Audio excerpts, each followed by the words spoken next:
tajuk imbangan ini, seperti yang ada dalam sokotan mata pelajaran, saya akan membincangkan berkaitan dengan pentakrifan imbangan dan juga kepentingannya, serta membincangkan berkaitan dengan ujian imbangan yang akan dilakukan, yaitu ujian imbangan statik dan juga ujian imbangan dinamik. So, imbangan. Apakah imbangan? Imbangan itu dia merupakan satu keupayaan seseorang untuk mengekalkan posisi badan pada kedudukan asal dan mengimbangi kedudukannya dalam masa yang lama. Masuk kepada kepentingan imbangan. Sebenarnya ada banyak kepentingannya, tapi kami memilih beberapa saja. Yang pertama iaitu dapat mengelakkan diri daripada tercedera apabila berada dalam sesebuah situasi yang boleh mengakibatkan terjatuh. Seterusnya itu boleh tubuh badan kita boleh melakukan pergerakan yang bebas, contohnya macam senaman begitu. Yang seterusnya itu dapat mengekalkan postur badan semasa berjalan, dan akhir sekali dapat meningkatkan keyakinan diri semasa melakukan sebarang aktiviti, tak kiralah aktiviti lasak ataupun aktiviti yang sederhana. So, masuk kepada jenis imbangan. Sebenarnya terdapat 3 jenis imbangan, iaitu imbangan statik, imbangan dinamik dan juga imbangan songsang. Tetapi melalui sokotan mata pelajaran hanya 2 imbangan yang difokuskan, iaitu imbangan statik dan juga imbangan dinamik. Dalam masuk pada imbangan statik merupakan satu imbangan badan yang baik semasa individu berada dalam keadaan yang tetap dan tidak bergerak. Contohnya seperti dalam aktiviti dirian. Ini adalah contoh gambar. Ini adalah imbangan dinamik. Imbangan dinamik ini dia merupakan satu imbangan badan seseorang yang tetap semasa melakukan pergerakan, dan pada waktu yang sama juga imbangan dinamik ini juga adalah satu kebolehan untuk mengekalkan keseimbangan individu ketika pusat graviti pada tubuhnya diubah.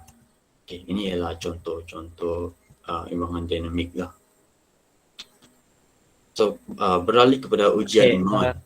Sebelum pergi lebih jauh, balik sikit imbangan dinamik. Okey, ingat imbangan dinamik ini adalah imbangan yang berlaku semasa seorang itu tengah bergerak. Ini sangat-sangat penting.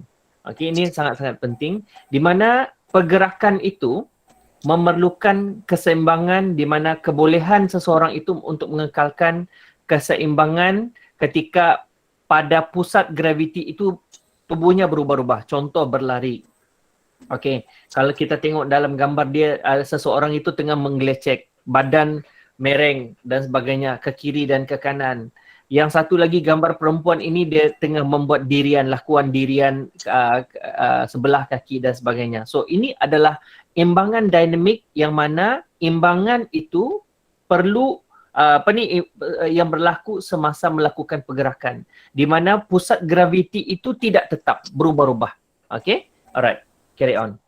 Baiklah. Okay, untuk nanti kita akan buat amali imbangan punya.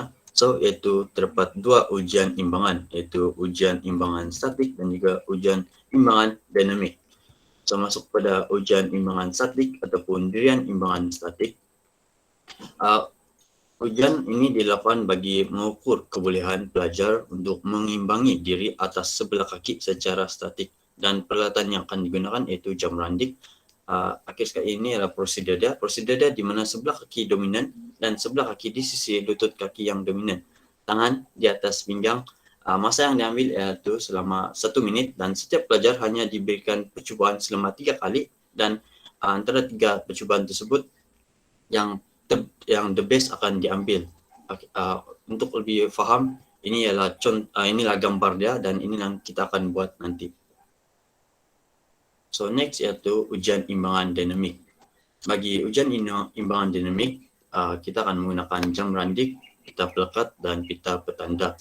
Dan kita memerlukan kawasan yang luas bagi melakukan ujian ini. So bagi prosedur dia, 11 keping pita lekat akan dilekatkan di lantai di mana pada garisannya mula sebelah kaki kanan berada pada permulaan dan dia akan lompat kepada kaki kiri. Dia akan lompat dan ke stage yang lain menggunakan kaki kiri, dan setiap pelajar hanya seharusnya mengekalkan posisi badan selama 5 saat menggunakan kaki-kaki yang berbeza di setiap stage yang berbeza.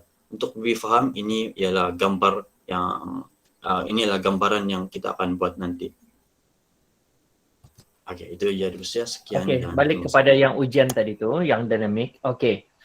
Kamu nampak yang zigzag itu, dia zigzag itu satu kaki akan melompat ke kiri dan landing di kaki yang sebelah lagi. Dan kemudian melompat lagi zigzag ke kanan, okey, ke kanan, berdiri lagi satu, okey, berdiri lagi dengan satu kaki sehinggalah habis sampai ke stesen tape yang ke-11, 10.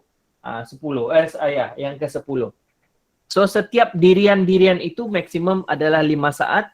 Means dia kena lompat every each of the penanda itu, kiri kanan, tengah, kiri kanan, kiri kanan dan sampai yang ke-10. Dan benda itu adalah menggunakan kaki yang berlainan. Okey, ini adalah bagaimana seseorang itu mampu untuk mengekalkan imbangan badan dia itu semasa bergerak di mana dia punya gravity, center of gravity badan itu berubah-ubah. Okey, berubah-ubah. Alright. Center of our gravity adalah di pusat kita. Okey. Di COG kita tu di pusat kita. Alright. Itu adalah ujian di imbangan dinamik. Okey, back to static. Okey, static tidak perlu ada pergerakan apa-apa. Just berdiri satu kaki dalam tempoh 1 minit and then akan dikira. Okey, ada orang imbangan dia tidak bagus ataupun dia ada masalah dia punya telinga dan sebagainya, tidak balance. Berdiri satu kaki ini menjadi satu masalah. Dia akan ke kiri, hayun-hayun ataupun dia tidak boleh bertahan lama, dia akan tabah. Itu maksud dia ujian imbangan ini sangat-sangat penting. Okey, sangat-sangat penting. Okey, simple sahaja.